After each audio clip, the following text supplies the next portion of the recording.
దాని పర్మిషన్ లేదు, press meet అవసరం లేదండి. ఓన్లీ ఏదైనా కార్యక్రమం తీసుకోవాలా ఉంటే ఇవ్వండి అని చెప్పి సరే, అలా ఏం లేదండి. ప్రెస్ మీట్కి అయితే మోడల్ కోడ్ ఆఫ్ కండక్ట్ లెక్క లేదు.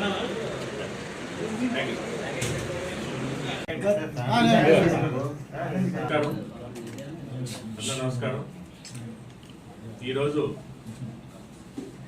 ఈ విలేకరు సమావేశం పెట్టడానికి ముఖ్య కారణం ఏంటంటే, జనరల్గా సంవత్సరం అంతా కూడా విద్యార్థి స్కూల్కి వెళ్ళినప్పుడు సంవత్సరం చివరిన తల్లిదండ్రులు ఎలాగైతే రోజు స్కూల్కి వెళ్తున్నాడు మా అబ్బాయి అని చెప్పి ఒక ఆలోచన ఉంటుంది తప్ప, సంవత్సరం ఎండింగ్ రిపోర్ట్ కార్డ్ వస్తేనే అబ్బాయి బాగా చదువుతున్నాడా లేదా, మార్కులు ఎన్ని వచ్చాయి ఏంటి అనే బట్టే కదా తల్లిదండ్రులు కూడా తెలుస్తుంది. అలాగా ఈ వైఎస్ఆర్సీపీ జగన్మోహన్ రెడ్డి గారి ప్రభుత్వానికి 5 సంవత్సరాలు అయింది కాబట్టి ఒక రిపోర్ట్ కార్డ్ అనేది ఇద్దామని చెప్పేసి ఈ యొక్క ప్రెస్ మీట్ పెట్టడం జరిగింది. గతంలో ఎన్నికల్లో 2019 ఎన్నికల్లో అనేక హామీలు ఆయన ఇవ్వడం జరిగింది. ఆ హామీలో చాలా వరకు ఏం చేశారు, ఏం చేయలేదు ఒక స్పష్టత, ప్రత్యేకంగా ముస్లిం మైనారిటీలకి. ఎందుకంటే గతంలో వైఎస్ రాజశేఖర రెడ్డి గారు అంటే ముస్లిం మైనారిటీలకి అపారమైన గౌరవం. ఆ గౌరవాన్ని అడ్డం పెట్టుకొని జగన్మోహన్ రెడ్డి గారు ఎన్నికల ప్రచారంలో తండ్రిని మించి నేను సంక్షేమం చేస్తాను అని చెప్పేసి ఒక ఆలోచనతో గడప గడప తిరిగి ముస్లిం మత పెద్దలతో, ముస్లిం మైనారిటీ యువతతో అందరితో చర్చించి అనేక హామీలు ఇచ్చారు, ఆకాశం తీసుకెళ్ళిపోయారు. వీళ్ళందరి ఓట్లతో గద్దెక్కిన జగన్మోహన్ రెడ్డి గారు ఏం చేశారనేది మీడియా ద్వారా తెలియజేస్తారు. ఫస్ట్ ఆఫ్ ఆల్ ఆయన ఇస్లామిక్ బ్యాంక్ పెడతానని చెప్పేసి అన్నారు. మీడియా ద్వారా నేను మీకు అడుగుతున్నాను, జగన్మోహన్ రెడ్డి గారు మీరు చెప్పిన వాగ్దానాల్లో ఇస్లామిక్ బ్యాంక్ ఏమైంది? 5 లక్షల వడ్డీ లేని రుణాలు ఇస్తాను, ఎవరైతే నిరుద్యోగ యువత ఉంటారో ముస్లిం మైనార్టీకి ఇస్తానని చెప్పేసి చెప్పారు, అది ఏమైంది? 45 ఇయర్స్కే పెన్షన్ ఇస్తానని చెప్పేసి చెప్పారు, అదేమైంది? సబ్ ప్లాన్ పక్కాగా అమలు చేస్తానని చెప్పేసి అన్నారు. అసెంబ్లీలో ఎక్కడా లేదు ముస్లిం మైనార్టీ కోసం సబ్ ప్లాన్ అనేది తీసుకొచ్చానని చెప్పేసి పెద్ద పెద్ద ప్రలోభాలు 3 సంవత్సరాల క్రితం ఆయన చెప్పారు. ఇప్పుడు వరకు ఆయన తీసుకొచ్చిన సబ్ ప్లాన్ ఆయన ఇంప్లిమెంట్ చేయట్లేదు. అలాగే గతంలో మీకు తెలుసు, ముస్లిం మైనార్టీలు పెళ్లి చేసుకుంటే 1,00,000 రూపాయలు ఇస్తాను, తూతూ మంత్రంగా చంద్రబాబు నాయుడు ఈ దుల్హన్ స్కీమ్ అనేది ఇంప్లిమెంట్ చేస్తున్నారు, నేను వస్తే 1,00,000 రూపాయలు, అది కూడా యూట్యూబ్లో వీడియోలు ఉంటాయి, వచ్చిన వెంటనే పెళ్ళి అయిన రోజే డబ్బులు ఇస్తానని చెప్పేసి అన్నారు.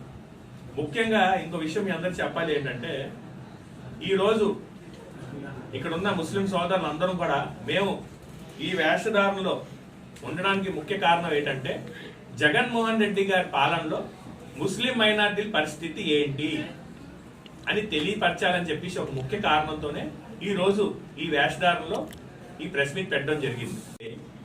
ఒక స్కీమ్ తీసుకొచ్చారు, దాంట్లో ఏం చెప్తారండి, టాప్ 100 యూనివర్సిటీస్ అంట ప్రపంచంలో, ఇండియాలో కాదు ప్రపంచంలో టాప్ 100 యూనివర్సిటీలో మీకు సీట్ వస్తే అప్పుడు మీకు ఈ విదేశీ విద్యా తాలూకు అప్లికబుల్ అవుతాది అని చెప్పారు. టాప్ 100 యూనివర్సిటీస్ లో సీట్ వస్తే ఆయన ఫారెన్ లోకి ఎందుకు వెళ్తారంటే, ఇక్కడ ఏ ఐఐటిలోను ఏ బిట్స్ బిలానీలోను, ఇండియాలోనే టాప్ 100 యూనివర్సిటీస్ లో ఇవి కొన్నిగా ఉంటాయి. అలాంటి ఇక్కడే చదువుకుంటాడు, ఇక్కడ సీటులు రాక, ఇక్కడ తాలూకు కాంపిటీషన్ లో తట్టుకోలేక ఫారెన్ యూనివర్సిటీస్ లోకి వెళ్ళి, లేదా ఫారెన్ యూనివర్సిటీస్ లో ఇక్కడ లేని డిగ్రీస్ ఏమైనా సబ్జెక్ట్స్ అక్కడ ఉంటే వెళ్ళి చెయ్యాలని చెప్పి ఆలోచనతో వెళ్తారు తప్ప, కేవలం ఈ ఆంక్షలు పెట్టి ఈ స్కీమ్ కి టోటల్ నీళ్లు కార్చేయాలని చెప్పేసి పెడుతున్నారు. ఇప్పుడు దాకా ఈ స్కీమ్ లో నాకు తెలిసి అంకెలు వేల్లో లెక్కెట్టొచ్చు, అంతమందికే ఈ అప్లికబుల్ అయింది. టాప్ 100 యూనివర్సిటీస్ అనేది కేవలం నీళ్లు కార్చడానికి ఆ స్కీమ్ పెట్టారని చెప్పేసి తెలియజేస్తున్నాను. వక్ఫ్ ఆస్తులు రీసర్వే చేయిస్తా అని చెప్పేసి చెప్పారు. ఎక్కడ చేయించారండి? ఇంకా మీ అందరికి ఒక హాస్యాస్పదంగా విషయం చెప్పాలి ఏంటంటే పెట్టారు మైనార్టీ ఫైనాన్స్ కార్పొరేషన్ విదేశీ విద్య అయితే మరీ ఘోరంగా ఎవరైతే ముస్లిం మైనార్టీలో పేదవాళ్ళు ఉంటారో బాగా చదువుకొని విదేశాలకు వెళ్ళి బాగా చదువుకోవాలి అని చెప్పేసి ఒక ఆశయంతో ఉంటారో అలాంటి వ్యక్తులకి ఈ విదేశీ విద్య గతంలో 20 లక్షల రూపాయలు ఇచ్చేవారు. ఆ స్కీమ్ టోటల్ జీరో చేసేసి మొన్న గౌరవ జగన్మోహన్ రెడ్డి గారి తాలూకా పిల్లలు కూతురు ఫారెన్లో చదువుకున్నారు, మీ పిల్లలైతే ఒకటి, ఆంధ్ర రాష్ట్రంలో ఉన్న పేదవాడి ఈ బనీన్ కన్నాలు ఎలా ఉన్నాయో ముస్లిం మైనార్టీలకి సంక్షేమం ఇస్తున్నాను అభివృద్ధి చేస్తానంటే అంతకుముందు కనీసం బనీన్ వేసుకునే వాళ్ళం. ఆ బనీన్ కూడా ఈ విధంగా చిరిగిపోయిన పరిస్థితులు ఈరోజు ముస్లిం మైనార్టీలకు ఉన్నాయన్నమాట. ఎందుకంటే గతంలో చెప్పారు చూసారా, దుల్హన్ స్కీమ్ అనేది ఒక 50,000 రూపాయలు వచ్చేవని చెప్పేసి మనం అందరూ ఆనందపడుతుంటే అచ్చా మీకు 50,000 కాదు 1,00,000 రూపాయలు ఇస్తానని చెప్పేసి 4 సంవత్సరాలు కార్యాపన చేసి అందరూ కూడా ఎక్కడండి బాబు 1,00,000 రూపాయలు అన్నారు 1,00,000 రూపాయలు అన్నారని చెప్పేసి అందరూ కూడా కోర్టుకి వెళ్ళడం ఇబ్బంది పెడుతుంటే 4.5 సంవత్సరాల తర్వాత నేను ఇంప్లిమెంట్ చేస్తాను అని చెప్పేసి 1,00,000 రూపాయలు అని పెట్టి ఏం చేశారు, దానికి ఆంక్షలు పెట్టారు. 10th క్లాస్ పాస్ అవ్వాలండి. 10th క్లాస్ ఇద్దరు పాస్ అయితే పెళ్లి కొడుకు పెళ్లి కూతురు 10th క్లాస్ పాస్ అవుతే నా 1,00,000 రూపాయలు ఇస్తారంట, లేకపోతే రూపాయి రాదు. అంటే దీంట్లో ఉన్న మెయిన్ లాజిక్ ఏంటంటే ముందు 10th క్లాస్ పాస్ అయ్యే పరిస్థితిలో ముస్లిం మైనార్టీలు ఉన్నారా అని చెప్పేసి మీరు గ్రహించాలి. ఎందుకంటే భారతదేశంలో ఏదైతే సాచార్ కమిటీ ఉంది, రాజేంద్ర మిశ్రా కమిటీ ఉంది, ఏదైతే ముస్లిం మైనార్టీల పైన అధ్యయనం చేశారో, ఏదైతే వైఎస్ రాజశేఖర రెడ్డి గారు ఈ సాచార్ కమిటీ ఇంప్లిమెంట్ చేయాలి, భారతదేశంలో దళితుల కంట అతి హీన పరిస్థితుల్లో ముస్లిం మైనార్టీలు ఉన్నారు అని చెప్పేసి ఈ రిపోర్ట్ తాలూకు సారాంశం. అలాంటి సామాజిక వర్గంలో అలాంటి ముస్లిం మైనార్టీల్లో 10వ తరగతి పాస్ అవుతేనే ఇస్తానని చెప్పడంలో మీ అంతరార్థం ఏంటి? కేవలం ఈ యొక్క స్కీమ్ తాలూకా కంప్లీట్ గా ఆగిపోవాలని చెప్పేసి ఒక ముఖ్య ఉద్దేశంతో. అంటే మీకు స్టాటిస్టిక్స్ చెప్పాలంటే గతంలో ఎంతమందికి దుల్హన్ స్కీమ్ ఇచ్చారు అని చెప్పేసి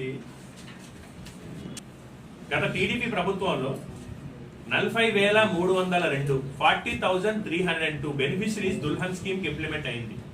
కానీ ఈ ప్రభుత్వంలో ఏదైతే సోకాల్డ్ ముస్లిం మైనార్టీల పక్షపాతి అని చెప్పుకునే ఈ వైఎస్ఆర్సీపీ ప్రభుత్వంలో కేవలం 6,346 6,346 మెంబర్స్కే ఈ యొక్క షాదీ తోఫా ఏదైతే గతంలో దుల్హన్ స్కీమ్ అనేవారు అని చెప్పేసి అని పెట్టారనమాట.